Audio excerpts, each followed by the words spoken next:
would like for you to plan my family's trip to Japan. What? I'm serious.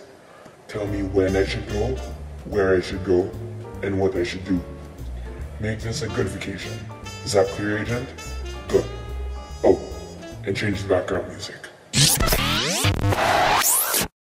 is a country with 4 seasons. Sorry. Their spring is from March to May. The main attraction during this time of year is when the famous sakura or cherry blossoms bloom. A famous Japanese vacation is called the Golden Week. That's from April to May. It is suggested to keep clear of these weeks because of the transportation places being too crowded. Their summer is between June to August, not like the Philippines. Another thing that is dissimilar between these two is that Japan's summer is still considerably cold. Not as cold as winter, of course, but it doesn't go so hot that you sweat so much. This is the perfect time to go if you would like to escape the rain. Fall is between September and November. And lastly, winter is from December to February. Winter in Japan is very cold. Not so bad, but cold. Japan becomes even more colorful because of the streets, houses, and condominiums that are studded with street lights and Christmas lights and decorations. In conclusion, it depends on preference and what one would like to escape from for a certain time. Where to go?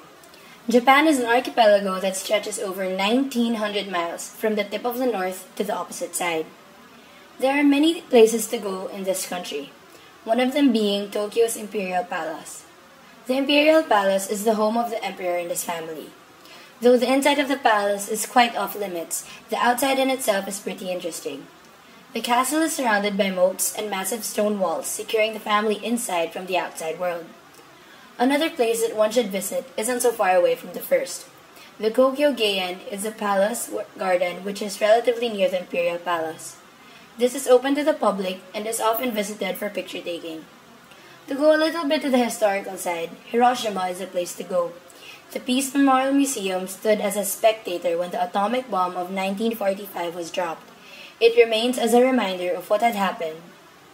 For those who are a little bit on the adventure side and are itching for a strained muscle to feel the burn, Hokkaido is a place for you. Here, there are lots of unspoiled sights with trees and mountains good for outdoor devotees. To be able to bond with the children and to feel the great technology that Japan has to offer, there are 2 places to visit. One being the Tokyo Tower, which is a whopping 333 meters high. It should not be mistaken for the Eiffel Tower of Paris. Here, you can go inside and tour the museums or just simply look at the breathtaking view. The second place for kids is the land where it's a small world after all, Tokyo Disneyland. Tokyo Disneyland is the first Disney park outside of America. These are the many places to go that are reachable all year round. Any season would do, even the Kokyo-Geien. There are so many things to do in Japan, but one of the first things you should do, just like in other countries, is to get to know their language. You may not understand them, but when they see you trying to converse, it puts a smile on their face. And who wouldn't want that? Chances are, they would try out your own language and try to converse with you. Go to a sumo competition. Seeing big guys in diapers may not be one's definition of fun, but it helps in the experience, and you really end up getting into the game. The Japanese love to sing. Go to karaoke bar with them, and one of them will show you what they've got. Note, no alcohol needed. The bullet train is another experience one must undergo.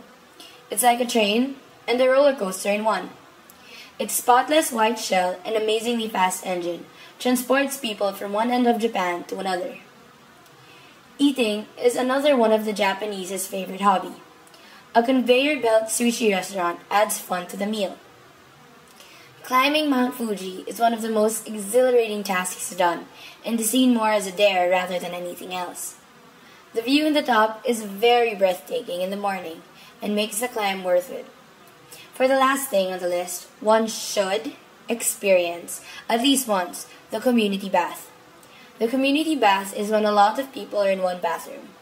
Imagine a locker room and a shower area. It's sort of like that, except the shower area has no dividers. For a lot of people that aren't used to it, the biggest block is the getting naked thing. Don't stress. People take the bath to relax from the cold of the outside and just soak into the heat coming from the water, which is just below boiling point. Be careful! And that concludes my report, sir. Good job, Agent. See you in a few weeks.